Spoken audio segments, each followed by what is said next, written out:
When Ernest Borgnine was 95 years old, he told the truth about his marriage to Ethel Merman. And it wasn't pretty. Ernest Borgnine was born with the name Ethel Borgnine on January 24, 1917 in Hampton, Connecticut. He was an actor who worked for more than 60 years. He became famous in movies and TV shows. His parents came from Italy and didn't have much money. His dad, Camillo Borino, cut hair for a living. His mom, Anna, stayed home and took care of the family. She taught him to work hard and be humble. These lessons stayed with him his whole life. When Ernest was a kid, he was tough and determined. These traits helped him later when he tried to make it in Hollywood.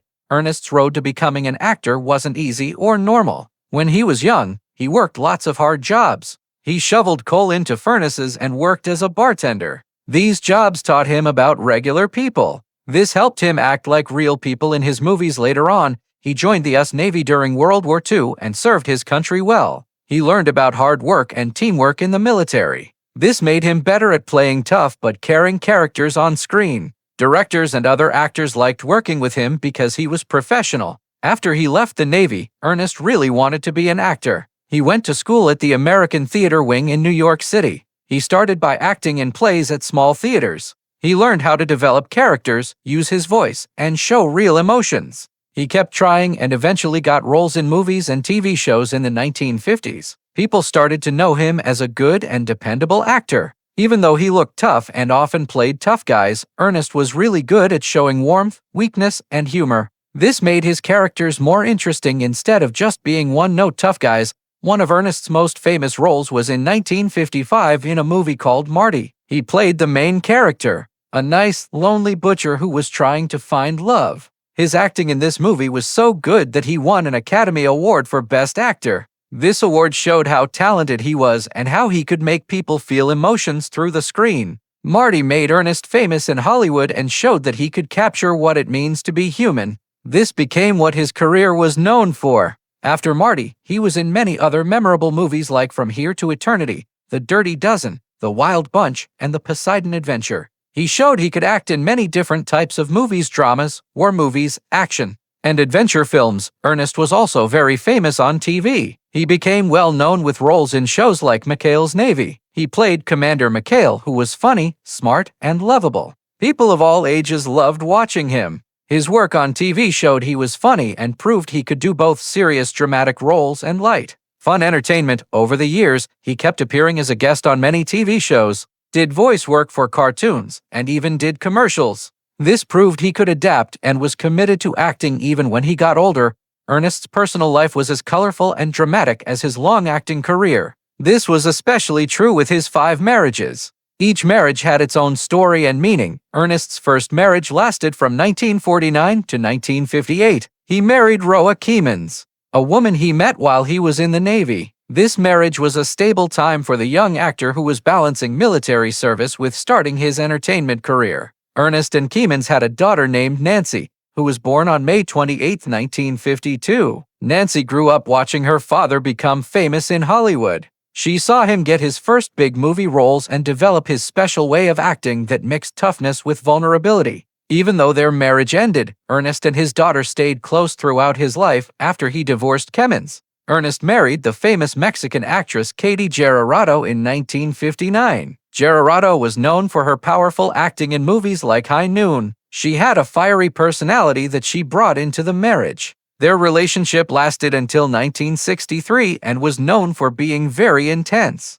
This reflected both the pressures of Hollywood and the strong personalities of both people. Being married to Gerardo put Ernest more in the public eye. People saw him not just as a talented actor, but also as someone who was involved with other famous people in entertainment. This made the media pay even more attention to his personal life. In 1964, Ernest's love life became very public when he married the legendary Broadway actress and singer Ethel Merman. Their marriage lasted only 42 days, making it one of the shortest and most talked about marriages in Hollywood history. The short marriage showed what happened when two very strong personalities clashed. Ernest, who his friend Tim Conway said was explosive, and Merman, a powerhouse of the stage with a commanding presence. Conway said, "You put 2 bombs in a room, something is going to explode," and I guess it probably did. This explained the explosive energy that led to their marriage ending so quickly. In her autobiography, Merman used only one blank page to write about the marriage. This was her way of showing that the marriage meant nothing important to her life. But it became a lasting story about Ernest's romantic life. Ernest's fourth marriage lasted from 1965 to 1972. He married Donna Rancourt. This relationship was more stable in his personal life. They had 3 children together, and this gave him experience raising a family during his mid-career years. Ernest and Rancourt had a son named Christopher, born on August 9, 1969. They also had 2 daughters, Sharon, born on August 5, 1965, and Diana, born on December 29, 1970. This time in his life was balanced between his demanding career in movies and TV and his responsibilities as a father. This showed a side of Ernest that the public didn't see much, the side of him that was devoted to family life and raising the next generation. Finally, Ernest's 5th and last marriage was to Tova Tresnys. He married her on February 24, 1973. This marriage turned out to be the longest and most stable of all. It lasted until Ernest died in 2012. Tresnys became not only his lifelong partner but also someone who supported him through decades of movie achievements, personal challenges, and health problems. Their long marriage showed a chapter of Ernest's life that was about loyalty, companionship, and mutual respect. It revealed a deeply committed and strong side of his personality that was different from the explosive drama of his earlier marriages. When Ernest was 95 years old, the Academy Award-winning actor who was famous for his commanding screen presence and unforgettable roles in movies and TV, sat down with reporters. He revealed details about one of the most difficult chapters in his personal life, his marriage to the legendary Broadway star Ethel Merman. Merman was known for her thunderous voice and strong personality. She was as tough off stage as she was on, and Ernest's memories painted a clear picture of the challenges he faced during their brief marriage. "I thought I knew what I was getting into," Ernest admitted. His voice showed a mixture of disbelief and frustration. "But nothing prepares you for a person like Ethel. She had a presence, a personality, and a temper that could fill an entire theater, and I wasn't ready for that." What he said was as honest as it was shocking. It gave a rare look into the private struggles behind a relationship that had long been the subject of Hollywood rumors and gossip. Ernest didn't hold back from describing what daily life was like with a woman whose fame and temperament controlled every aspect of their shared life. "We argued constantly," he confessed. "It wasn't about money or jealousy or anything small. It was about control. Ethel wanted to control everything. Our social life, the house, the people we hung out with, even the way I wore my tie in the morning. There was no room for compromise." Ernest's thoughts went beyond simple memories of arguments and disagreements. He spoke with rare honesty about how much the marriage hurt him emotionally, even as he acknowledged Merman's extraordinary talent and magnetism. "She could light up a room like nobody else," he said. "People loved her, the world adored her, and I admired her too. But being admired is different from being loved in a partnership. There's a line, and in our marriage that line was invisible, constantly moving and impossible to find." His description of Merman's controlling tendencies revealed not only the clash of 2 strong personalities, but also the deep loneliness that can happen even in a marriage between 2 successful people. "I felt like I was constantly walking on eggshells," Ernest continued. His face was serious but thoughtful. Every word, every action, every glance could start a fight. And for a man who's used to being in command on the screen, it was humbling, sometimes humiliating. When talking about the more intense aspects of their life together, Ernest didn't hold back. "There were nights I went to bed wondering if we'd even survive another day," he said, stopping to collect his thoughts. "The tension was that intense. Friends would ask how we were doing, and I'd just smile and say, 'Fine,' because who wants to admit that marriage can feel like a war zone?" Yet, despite the intensity and the pain, Ernest spoke with some respect for Merman.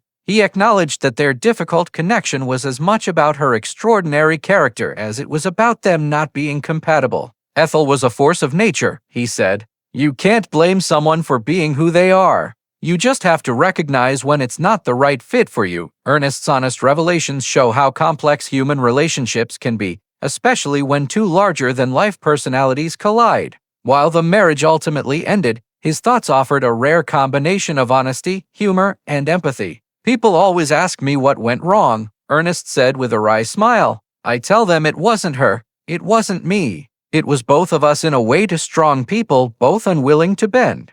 And a marriage doesn't survive that kind of clash, his comments, delivered with the charm and frankness that defined his career, reminded fans and observers that even those who seem larger than life are not immune to the everyday struggles of love, compromise, and living together. Ernest's story about his marriage to Ethel Merman is more than a Hollywood story. It is a deeply human story about bouncing back, honesty, and the sometimes painful recognition that admiration does not always mean compatibility. At T95. Looking back on a life filled with achievements, awards, and public love, Ernest's willingness to confront the disgusting truth of his marriage experience reflects both courage and a deep understanding of how complex human connection can be. I loved parts of her, admired parts of her, and yes, even feared parts of her, he concluded. But in the end, marriage is a partnership.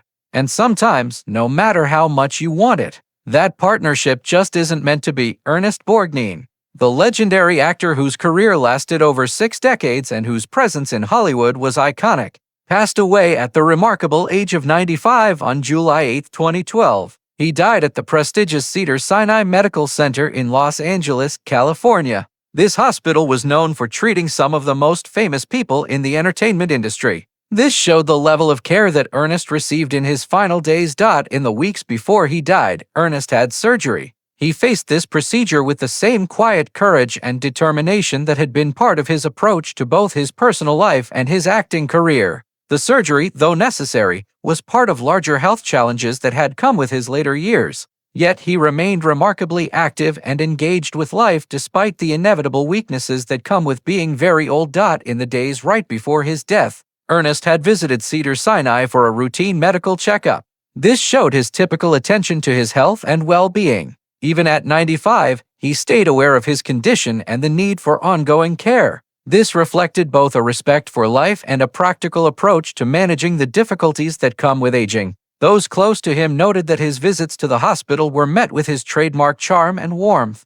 These were qualities that had made him beloved by colleagues, fans, and friends throughout his long life. After he passed away, Ernest was cremated. This decision marked the end of his physical presence, but allowed for a dignified private remembrance by his family and loved ones. The choice of cremation also reflected a simplicity and elegance fitting for a man who had lived such a full and dynamic life. To honor his service to his country and the discipline and courage that had long defined him, Ernest was given a military funeral. This solemn and respectful ceremony celebrated not only his contributions to arts and entertainment, but also his role as a veteran who had served in the United States Navy during World War II. The military funeral was attended by family, friends, and admirers. It was a final tribute to a man whose life had bridged the worlds of both service and show business, leaving behind a legacy of dedication, talent, and lasting influence.